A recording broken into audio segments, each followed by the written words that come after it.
എന്ന് വ്യക്തമാക്കുന്ന ഉപഗ്രഹ ചിത്രങ്ങൾ ആ ഉരുൾപൊട്ടൽ നടന്ന സ്ഥലത്തിന്റെ മുൻപും അതിന് ആ ഉരുൾപൊട്ടലിന് ശേഷവുമുള്ള ചിത്രങ്ങൾ ഉപഗ്രഹ ചിത്രങ്ങളാണ് റോയിറ്റേഴ്സ് പുറത്തുവിട്ടിരിക്കുന്നത്. ഒരുപക്ഷെ നമ്മൾ വാർത്തകളിലൂടെയും ചിത്രങ്ങളിലൂടെയും ഒക്കെ ആ ദുരന്തത്തിന്റെ വ്യാപ്തി എത്രത്തോളമാണ് എന്ന് നമ്മൾ കണ്ടറിഞ്ഞതാണ്. പക്ഷേ ഈ ഒരു ഉപഗ്രഹ ചിത്രങ്ങൾ അത് ഒന്നുകൂടി വ്യക്തമാക്കി തരും. ഇത് വിശദീകരിച്ചു കഴിഞ്ഞാൽ നോക്കൂ, ഇവിടെയാണ് ആ ഉരുൾപൊട്ടലിന്റെ ഉത്ഭവം ഉണ്ടായിരിക്കുന്നത്. അവിടെ നിന്നും ഉരുൾപൊട്ടൽ ഉത്ഭവിക്കുന്നത് പുഞ്ചിരിമട്ടത്തിനും മുകളിലുള്ള ഒരു കുന്നിൻ പ്രദേശത്താണ് അതിന്റെ ഒരു ഉത്ഭവ കേന്ദ്രം എന്നത് നമുക്ക് മനസ്സിലാക്കാൻ കഴിയുന്നുണ്ട്. അവിടെ നിന്ന് ഉരുൾപൊട്ടൽ ഉണ്ടാകുമ്പോൾ എങ്ങനെയാണ് ആ ഒരു പ്രദേശം പിന്നീട് മാറി വരുന്നത്, എത്രത്തോളം നാശം വിതച്ചുകൊണ്ടാണ് ആ ഉരുൾപൊട്ടൽ മുന്നോട്ട് പോയത് എന്നത് നമുക്ക് ഈ ഉപഗ്രഹ ചിത്രങ്ങളിൽ നിന്ന് നമുക്ക് മനസ്സിലാകും. ഇത് ഉപഗ്രഹം ചിത്രം നോക്കുമ്പോൾ ഇത് ആ ഉരുൾപൊട്ടലിന് മുൻപുള്ള ചിത്രമാണ് ഇവിടെയുള്ളത്. ഇതിന്റെ താഴെയുള്ളത് ആ ഉരുൾപൊട്ടൽ കടന്നു പോകുമ്പോഴുള്ള ഭാഗങ്ങളുടെ ചിത്രമാണ്. ഇത് ബിഫോർ ലാൻഡ് സ്ലൈഡും ആഫ്റ്റർ ലാൻഡ് സ്ലൈഡുമാണ് നമ്മളിപ്പോൾ പറയാൻ പോകുന്നത്. ഇതാ നോക്കൂ, ആ ദുരന്തം ഉണ്ടായതിനു ശേഷം ഉണ്ടാകുന്ന മാറ്റങ്ങൾ നമുക്ക് ഈ ഉപഗ്രഹ ചിത്രത്തിൽ വ്യക്തമാകും. ഉരുൾപൊട്ടൽ ഉണ്ടാവുകയാണ്, അത് പിന്നീട് കടന്നു പോകുമ്പോൾ ആ സമീപ പ്രദേശങ്ങൾ ഒന്നാകെ നാശം വിതച്ചുകൊണ്ട് ആ ഉരുൾപൊട്ടൽ കടന്നു പോവുകയാണ്. അതിങ്ങനെ മുകളിൽ നിന്ന് താഴേക്ക് ആ ഉരുൾപൊട്ടൽ വലിയ ദുരന്തം വിതച്ചുകൊണ്ട് നിരവധി പേരുടെ ജീവൻ എടുത്തുകൊണ്ട് ആ ഉരുൾപൊട്ടൽ താഴേക്ക് പതിക്കുകയാണ്. അങ്ങനെ പതിക്കുന്തോറും സമീപത്തെ രണ്ട് ഭാഗത്തെയും പ്രദേശങ്ങളെ ഒന്നാകെ പിടിച്ചു കുലുക്കിക്കൊണ്ട് അവിടെയൊക്കെ നാശം വിതച്ചുകൊണ്ട് ആ ഉരുൾപൊട്ടൽ കടന്നു പോവുകയാണ്. വലിയ രീതിയിലുള്ള ചളിയും വൻകൂറ്റൻ പാറക്കല്ലുകളും അതുപോലെ തന്നെ വെള്ളവുമൊക്കെയാണ് ആ ഉരുൾപൊട്ടലിൽ താഴേക്ക് പതിച്ചുകൊണ്ടിരുന്നത്. ഇവിടെയൊന്നും വീടുകളില്ല എന്നത് നമുക്ക് ഈ ഉപഗ്രഹ ചിത്രത്തിൽ നമുക്ക് വ്യക്തമാകുന്നുണ്ട്. അങ്ങനെ ആ ഉരുൾപൊട്ടൽ അങ്ങനെ താഴേക്ക് പതിച്ചു കഴിയുമ്പോൾ ഇതാ ഏതാണ്ടൊരു 2 കിലോമീറ്റർ വരെ കെട്ടിടങ്ങളോ വീടുകളോ, അതായത് ജനവാസ മേഖലയല്ല എന്ന് നമുക്ക് ഈ ഒരു ഉപഗ്രഹ ചിത്രത്തിൽ നിന്ന് നമുക്ക് മനസ്സിലാകുന്നുണ്ട്. ഇനി അത് താഴേക്ക് വരുമ്പോൾ ഇതാ ഇവിടെ നിന്ന് കെട്ടിടങ്ങളുടെ അതുപോലെ തന്നെ ഇത് നമുക്ക് ദൃശ്യങ്ങളിൽ നിന്ന് കാണാൻ കഴിയുന്നുണ്ട്. ഇവിടെ പറയുന്നുണ്ട്, based on recent satellite imagery Reuters identified buildings that appeared to have washed away. അവിടെ നിന്ന് പിന്നീട് അങ്ങോട്ട് കെട്ടിടങ്ങൾ ഈ ഉരുൾപൊട്ടലിൽ പൂർണ്ണമായും ഇല്ലാതാവുകയാണ് ചെയ്യുന്നത്. ഇവിടെ നിന്ന് ഇതാ ബിൽഡിങ്ങുകൾ, കെട്ടിടങ്ങൾ അവിടെ നിന്ന് ആരംഭിക്കുകയാണ്. ആ ഓരോ ബിൽഡിങ്ങുകളെയായി ഇല്ലാതാക്കിക്കൊണ്ട് ആ ഉരുൾപൊട്ടൽ പോകുന്നത് നമുക്ക് കാണാം.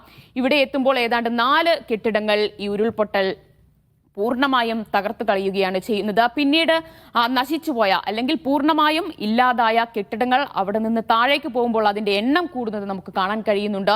ഇവിടെ എത്തുമ്പോൾ 8 ബിൽഡിങ്ങുകൾ പൂർണ്ണമായും ഇല്ലാതായിരിക്കുകയാണ്.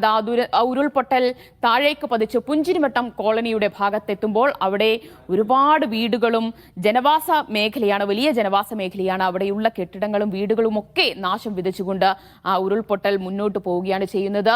ഇതുവരെ നോക്കുമ്പോൾ 21 ബിൽഡിങ്ങുകൾ പൂർണ്ണമായും ഇല്ലാതായിട്ടുണ്ട്. ഇവിടെ ഇതാ സ്റ്റോൺ ഹൗസ് ബംഗ്ലാവ് റിസോർട്ട്, അങ്ങനെ ഒരു റിസോർട്ട് അവിടെയുണ്ട്. ആ രീതിയിലുള്ള ഐഡന്റിഫിക്കേഷൻ മാർക്കുകൾ നമുക്ക് കാണാൻ കഴിയും. പുഞ്ചിരിമട്ടത്തെ ഒരു റിസോർട്ട് ആ ഉരുൾപൊട്ടലിൽ പൂർണ്ണമായും ഇല്ലാതായി. ഇവിടെ ഈ ഒരു പ്രദേശത്താണ് ഏറ്റവും വലിയ നാശം വിതച്ചിരിക്കുന്നത് എന്നതാണ്. അവിടെ മുണ്ടക്കൈയാണ്. മുണ്ടക്കൈയിൽ വലിയ തോതിൽ ഉരുൾപൊട്ടൽ വീടുകൾക്കും കെട്ടിടങ്ങളും ഒക്കെ ഇല്ലാതാക്കിയിരിക്കുന്നു. അവിടെയാണ് ഏറ്റവും കൂടുതൽ ആളുകൾ കാണാതായതും മരണപ്പെട്ടതുമൊക്കെ എന്നതുകൂടി എടുത്തു പറയേണ്ടതാണ്. ഇനി മുണ്ടക്കൈ കഴിയുമ്പോൾ നോക്കൂ, 55 ബിൽഡിങ്ങുകളാണ് പൂർണ്ണമായും ഇവിടെ ഇല്ലാതായിട്ടുള്ളത്. ഇനി ആ ഉരുൾപൊട്ടൽ മുന്നോട്ട് പോകുമ്പോഴാണ് ഇവിടെ ഒരു പോസ്റ്റ് ഓഫീസ് ഉണ്ടായിരുന്നു എന്ന് പറയുന്നു.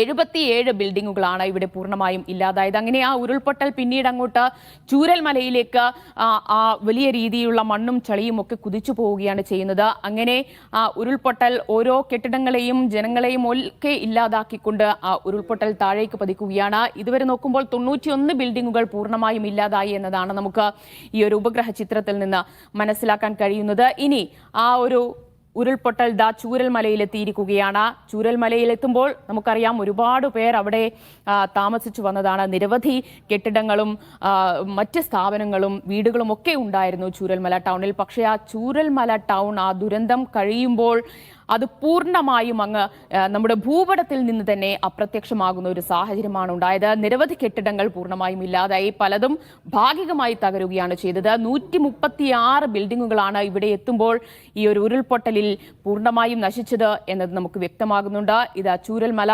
ഭാഗത്തേക്ക്, ചൂരൽമല ടൗണിലേക്ക് എത്തിയിരിക്കുകയാണ്. ഇനി താഴേക്ക് വരുമ്പോഴാണ് Vellarmala government vocational higher secondary ഉള്ളത്. ആ സ്കൂളിന്റെ ഇപ്പോഴത്തെ ചിത്രങ്ങളൊക്കെ നമ്മൾ മാധ്യമങ്ങളിലൂടെ പൂർണ്ണമായി കണ്ടതാണ്. പെട്ടെന്നാണ് ആ സ്കൂൾ അങ്ങ് ആ കെട്ടിടം തന്നെ അങ്ങ് നശിച്ചു പോകുന്ന ഒരു സ്ഥിതിയാണ് ഉണ്ടായത്. ഇവിടെ നോക്കൂ, ഇവിടെ വരെ എത്തുമ്പോൾ 196 ബിൽഡിങ്ങുകളാണ് പൂർണ്ണമായും ഇല്ലാതായത് എന്ന് നമുക്ക് ഈ ഒരു ഉപഗ്രഹ ചിത്രത്തിൽ നിന്ന് നമുക്ക് വ്യക്തമാകുന്നുണ്ട്. 203ഓളം ബിൽഡിങ്ങുകൾ ആ ചൂരൽമല ടൗൺ കഴിയുമ്പോൾ പൂർണ്ണമായും നശിച്ചു കഴിഞ്ഞിരിക്കുകയാണ് എന്നതാണ്. ഇനി ആ ഒരു ഉരുൾപൊട്ടൽ വെള്ളരിമല കോളനിയും പിന്നിട്ടുകൊണ്ടാണ് സൂചിപ്പാറ വാട്ടർഫോൾസ്, അതായത് സൂചിപ്പാറ വെള്ളച്ചാട്ടത്തിലേക്ക് പതിക്കുന്നത്. ആ രീതിയിലാണ് ഈ ഒരു ഉരുൾപൊട്ടൽ മുന്നോട്ട് നീങ്ങിയത് എന്നത് നമുക്ക് ഈ ഒരു ഉപഗ്രഹ ചിത്രത്തിൽ നിന്ന് വ്യക്തമാകുന്നുണ്ട്. എത്രത്തോളം കെട്ടിടങ്ങളും നാശവും വരുത്തിയാണ് ഈ ദുരന്തം ഉണ്ടായത്, ഈ ദുരന്തം എത്രത്തോളം നാശം വിതച്ചു എന്ന് വ്യക്തമാക്കുന്ന ഈ ഉപഗ്രഹ ചിത്രമാണിത്. സേഫോ.